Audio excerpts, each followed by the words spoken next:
വഖഫ് ബോർഡിൽ അമുസ്ലിങ്ങളെ നിയമിച്ചേ പറ്റൂ എന്നുള്ളത് UDF സർക്കാരിന്റെ എന്ത് തരം നിലപാടാണ്? അതിന്റെ ആവശ്യമുണ്ടോ? അല്ല, അതിൻ്റെ പ്രധാനപ്പെട്ട പ്രശ്നം ഇന്നിപ്പോൾ പിണറായി വിജയൻ്റെ പ്രസ്താവനയിൽ നിന്ന് ബോധ്യം വരുന്നത് വഖഫ് നിയമത്തിൻ്റെ 2013 ഭേദഗതിയുടെ കൂടെയാണ് പിണറായി വിജയൻ. എന്ന് വെച്ചാൽ അങ്ങനെ അതിൻ്റെ കൂടെയാണ് കമ്മ്യൂണിസ്റ്റ് പാർട്ടി, അതിൻ്റെ കൂടെയാണ് LDF.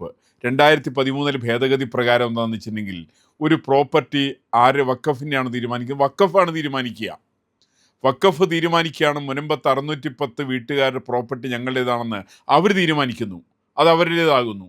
എന്നിട്ട് നമ്മൾ ആരെങ്കിലും അവിടെയുള്ള ഒരു പരാതി കൊടുക്കുകയാണെങ്കിൽ അവർ പരാതി കൊടുക്കേണ്ടത് വഖഫിന് ട്രൈബ്യൂണൽ പരാതി കൊടുക്കണം. അപ്പോൾ ട്രൈബ്യൂണൽ ഉടനെ സ്വാഭാവികമായിട്ട് അവിടെയുള്ള ക്രിസ്ത്യാനികൾക്കോ ഹിന്ദുക്കൾക്കോ അനുകൂലമായി തീരുമാനമെടുക്കില്ല. അവരെപ്പോഴും വരുന്ന വഖഫിൻ്റെ കൂടെയാണ് അവർ നിൽക്കുക. അതിലവർ തെറ്റൊന്നും പറയാൻ സാധ്യമല്ല. അപ്പോൾ അങ്ങനെയുള്ള തീരുമാനങ്ങളുടെ ഇത് ശരിയാണോ തെറ്റാണോ എന്ന് തീരുമാനിക്കുന്നത് മുസ്ലിങ്ങളായിരിക്കുന്ന ആളുകൾ മാത്രമാണ് തീരുമാനിക്കുന്നത്. ആ ഭൂമിയിൽ ഏറ്റവും കൂടുതൽ അഗ്രീവഡ് ആയിരിക്കുന്ന ആളുകൾ അത് ഹിന്ദുക്കളും ക്രിസ്ത്യാനികളും ആയിരിക്കുന്ന ആളുകളാണ്.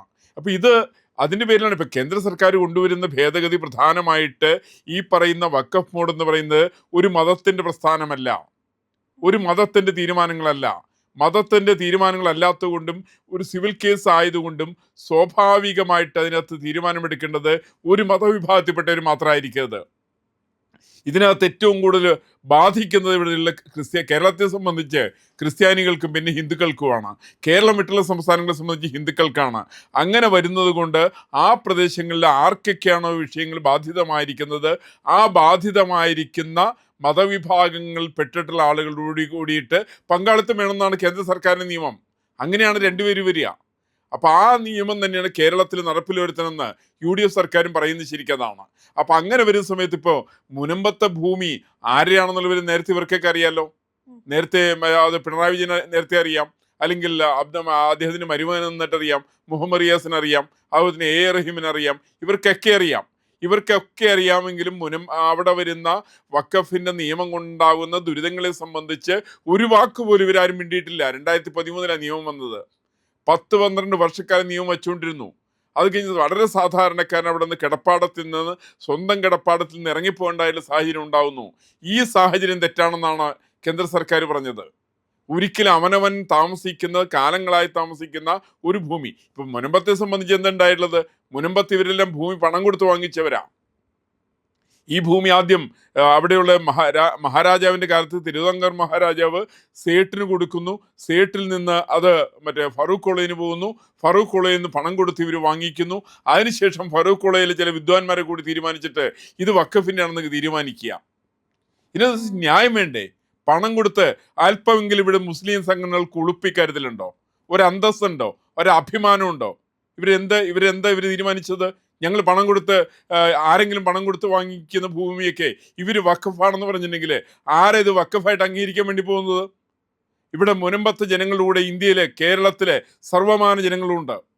അത് കക്ഷി രാഷ്ട്രീയം നോക്കിയിട്ടൊന്നുമില്ല. അവിടെ മുനമ്പത്ത് പോയിട്ട് പിണറായി വിജയൻ ധൈര്യം കൊണ്ട് പോയിട്ടൊന്ന് പ്രസംഗിക്കട്ടെ. ഈ പറയുന്ന സ്ഥലം അത് മുസ്ലിം ലീഗിൻ്റെ, അത് വഖഫ് ബോർഡിൻ്റെതാണെന്ന് പറയട്ടെ.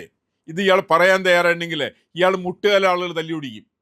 എനിക്കൊരു സംശയക്കാര്യത്തിലില്ല. കാരണം അവിടെ സാധാരണക്കാരായിരിക്കുന്ന ആളുകൾ വർഷങ്ങളായിട്ട് അവർ പണം കൊടുത്ത് വാങ്ങിച്ച ഭൂമിയാണത്.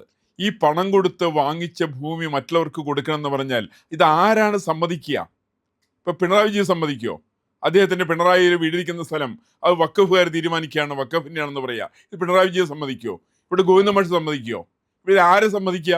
ഇവരാരും സമ്മതിക്കില്ലല്ലോ. അപ്പോൾ സ്വന്തം ഭൂമിയിലെന്ന് ഇവരാരും സമ്മതിക്കില്ല. മറിച്ച് മുനമ്പത്തുള്ള സർവ്വസാധാരണക്കാരായിരിക്കുന്ന മത്സ്യത്തൊഴിലാളികളായിരിക്കുന്ന ആളുകളുടെ ഭൂമി അത് ഏറ്റെടുത്താൽ ഇവർക്ക് പ്രശ്നമല്ല.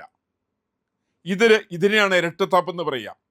രാഷ്ട്രീയ രംഗത്തുള്ള ഇരട്ടത്താപ്പെന്നാണ് ഇതിന് വിളിക്കേണ്ടത്. അങ്ങനെ വളരെ സർവ്വസാധാരണക്കാരായിരിക്കുന്ന ആളുകൾക്ക് ഭൂമി നഷ്ടപ്പെടുന്നു, അവർ കിടപ്പാടം നഷ്ടപ്പെടുന്നു, അവർക്ക് ജീവിക്കാൻ പറ്റാത്ത നിലയിൽ വരുന്നു. ഈ പറയുന്ന ഫറൂഖ് എഞ്ചിനുകളെ പണം വാങ്ങിക്കുന്നു, അതിനുശേഷം വഖഫ് ബോർഡിന് വിട്ടുകൊടുക്കുന്ന ഈ വഖഫ് ബോർഡ് എന്ന് പറയുന്ന ഭീകരന്മാരിരിക്കുന്ന പ്രസ്ഥാനമാണ്.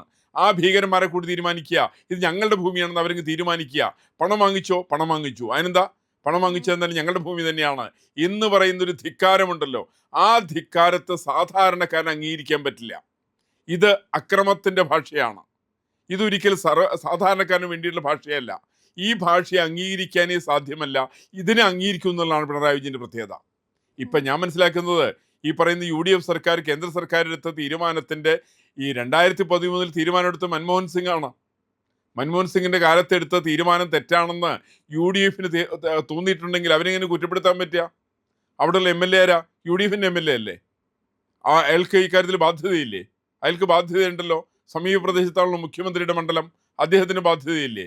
ഈ പറയുന്ന പരിസരത്ത് ഈ ജില്ലയിൽ മുഴുവൻ കോൺഗ്രസിന് MLA മാരാണ്, അവർക്കൊക്കെ ബാധ്യതയില്ലേ? അവർക്കൊക്കെ ബാധ്യതയുണ്ട്. അവർക്ക് ബാധ്യതയുള്ളതിൻ്റെ പേരിലാണ് ഇവർ പറഞ്ഞത് വഖഫിൻ്റെ നിയമം ഭേദഗതി അനിവാര്യമാണ്. ആ ഭേദഗതി വരുത്തുക തന്നെ ചെയ്യണം. 2013 993 നിയമത്തിൻ്റെ അടിസ്ഥാനത്തിലായിരിക്കരുത് ഈ പറയുന്ന വഖഫിന് നിയമം വരേണ്ടത്, മറിച്ച് കൃത്യമായുള്ള ഭേദഗതിയെ സംബന്ധിച്ച ആവശ്യമാണ്. സാധാരണക്കാരനെ കുടിയൊഴിപ്പിക്കുന്ന മര്യാദയല്ല. സാധാരണക്കാരന് അവിടെ തന്നെ താമസിക്കാൻ സാധിക്കണം.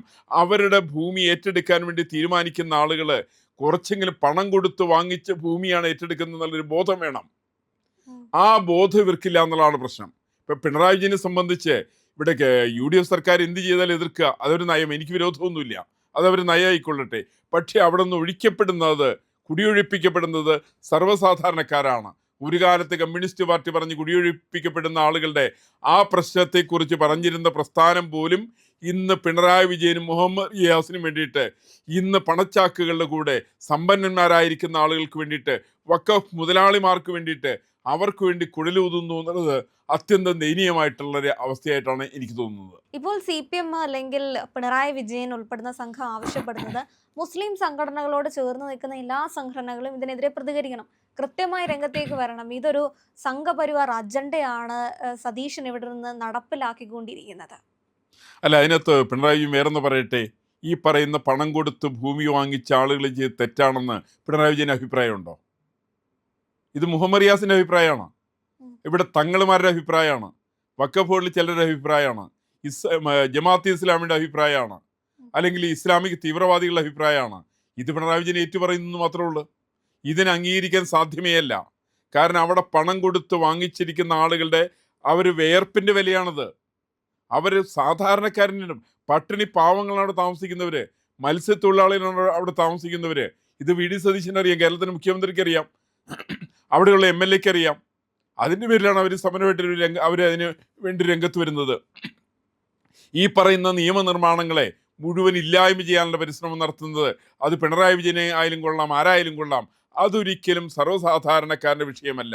സാധാരണക്കാരനെ കുടിയൊഴിപ്പിക്കുന്നതിനെതിരായിട്ട് കേരളത്തിലെ ജനങ്ങൾ കക്ഷി രാഷ്ട്രീയം മറന്നുകൊണ്ട് രംഗത്ത് വരുമെന്നുള്ളതാണ് എൻ്റെ വിശ്വാസം. ഏറ്റവും പുതിയ വിവരങ്ങളുമായി ഇന്ത്യ ലൈവ് നിങ്ങൾക്കൊപ്പമുണ്ട്. നമ്മുടെ ചാനൽ സബ്സ്ക്രൈബ് ചെയ്യാത്തവർ ഇപ്പോൾ തന്നെ ചെയ്യണേ.